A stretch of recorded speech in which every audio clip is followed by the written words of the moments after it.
Selamat pagi Pak Muladi. Selamat pagi Pak, terima kasih. Hari ini saya sangat senang sekali bertemu dengan Bapak. Apakah bisa saya berbincang-bincang tentang pengalaman Bapak dalam melakukan supervisi akademik? Silakan Pak, terima kasih. Kebetulan saya juga ingin mendengar banyak informasi tentang supervisi akademik. Pak Muladi, bagaimana selama ini Bapak melaksanakan supervisi akademik, Pak? Apakah yang Bapak lakukan itu sudah sampai pada penjaminan mutu pendidikan di sekolah? Apakah supervisi yang Bapak lakukan sudah menghasilkan anak-anak yang hebat dan berprestasi? Jujur Pak, selama ini yang saya lakukan masih sebatas rutinitas, belum sampai penjaminan mutu pendidikan. Indikasinya memang nilai ujian nasional anak didik saya masih rendah dan prestasi non-akademiknya masih kurang. Apakah Pak Muladi selama ini sudah menerapkan sistem penjaminan mutu pendidikan? Sama sekali belum Pak, makanya saya ingin mendapat informasi mengenai supervisi yang dapat menghasilkan anak-anak yang hebat. Itu bagaimana caranya Pak ya? Baik Pak Muladi, saya akan memberikan informasi tentang supervisi akademik berbasis sistem penjaminan mutu pendidikan. Pak Muladi, kebanyakan kepala sekolah itu tidak melakukan supervisi. Kegiatan supervisi yang dilakukan hanya sebatas melakukan praobservasi, observasi secara singkat dan manual, dan pasca observasi itu tidak melakukan analisis dan tindak lanjut hasil supervisi. Inilah yang menyebabkan guru-guru yang disupervisi tadi tidak tahu aspek-aspek mana dalam pembelajaran yang harus diperbaiki, sehingga mutu pembelajaran itu akhirnya menjadi rendah. Mutu pembelajaran yang rendah ini membuat peserta didik tidak mampu meraih prestasi yang optimal. Pak Muladi, padahal tantangan ke depan menurut Marsano adalah bagaimana guru-guru itu dapat menghasilkan generasi yang kreatif dan inovatif. Oleh karena itu, supervisi akademik seharusnya dirancang dapat memberikan penjaminan mutu dengan target mampu mewujudkan peserta didik yang menghasilkan karya-karya inovatif dan kreatif. Pak Muladi, menurut Permendikbud nomor 63 tahun 2009 bahwa sistem penjaminan mutu pendidikan itu dilakukan secara internal dan eksternal. Secara internal dilakukan oleh satuan pendidikan melalui siklus kegiatan mulai dari pemetaan, perencanaan, pelaksanaan, pemenuhan, dan audit mutu untuk menghasilkan standar mutu yang baru. Sedangkan secara eksternal dilakukan oleh pemerintah atau pemerintah daerah dan badan atau lembaga akreditasi. Lalu apa Pak hubungannya dengan supervisi akademik? Kemudian mengapa supervisi akademik harus dihubungkan dengan sistem penjaminan mutu pendidikan nih Pak? Nah, satu pertanyaan yang baik. Menurut hasil penelitian Profesor Seswandari, bahwa 90% kepala sekolah itu tidak melakukan supervisi akademik, Pak.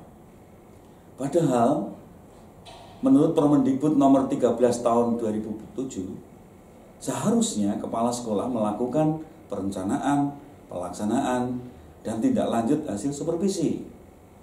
Apa akibatnya sekarang? Akibatnya adalah tidak ada peningkatan mutu pendidikan. Nah, sistem penjaminan mutu pendidikan itu terdiri atas 4 tahap, Pak. Yang pertama, quality control atau QC berupa pengkajian mutu pendidikan. Yang kedua, quality assurance berupa menganalisis dan membuat pelaporan mutu pendidikan. Yang ketiga, quality improvement berupa peningkatan mutu merujuk kepada pencapaian standar nasional pendidikan.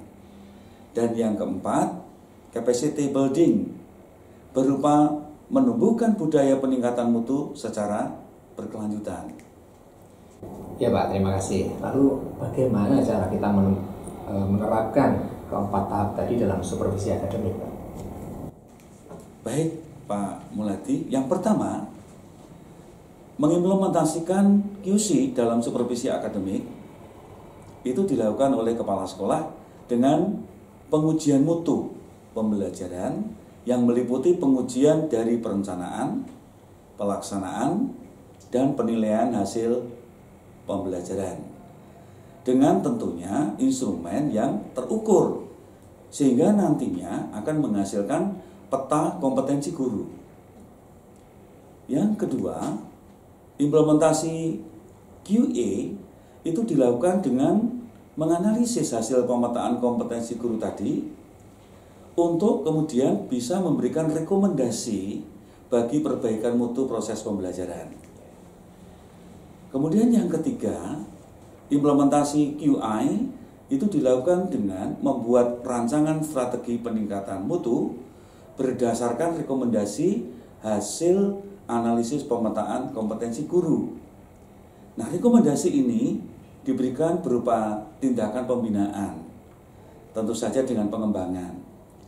Strategi pembinaan dan pengembangan oleh kepala sekolah dapat dilakukan dengan menggunakan metode focus group discussion, workshop, IHT, pelatihan in-on-in, atau mungkin coaching atau pendampingan. Nah, kemudian yang keempat, implementasi CB itu dilakukan dengan menetapkan dan melaksanakan program prioritas pengembangan kompetensi guru. Penetapan prioritas ini tentunya diutamakan bagi guru-guru yang mengalami permasalahan dalam proses pembelajaran. Nah, Pak Muladi, sekarang bagaimana? Sudah jelas? Coba, apa kesimpulan dari hasil pembicaraan kita hari ini, Pak? Oke Pak, lumayan. Jadi supervisi akademik berbasis SPMP itu prinsipnya supervisi yang dilakukan untuk membantu guru dalam meningkatkan mutu pembelajaran sehingga mampu menghasilkan peserta didik yang berprestasi secara optimal. Gitu Pak ya? Bagus sekali Pak. Nah, ini caranya tadi dengan mengimplementasikan QC, QA, QI, dan CB dalam proses pelaksanaan supervisi akademik. QC dilakukan dengan pemetaan kompetensi guru. QA dilakukan dengan menganalisis hasil pemetaan dan memberikan rekomendasi perbaikan.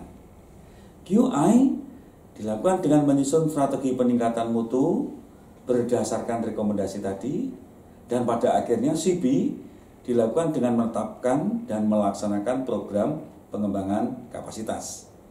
Bagaimana Pak sekarang? Pak Muladi sudah jelas? Sudah Pak, sangat jelas sekali. Terima kasih atas informasinya.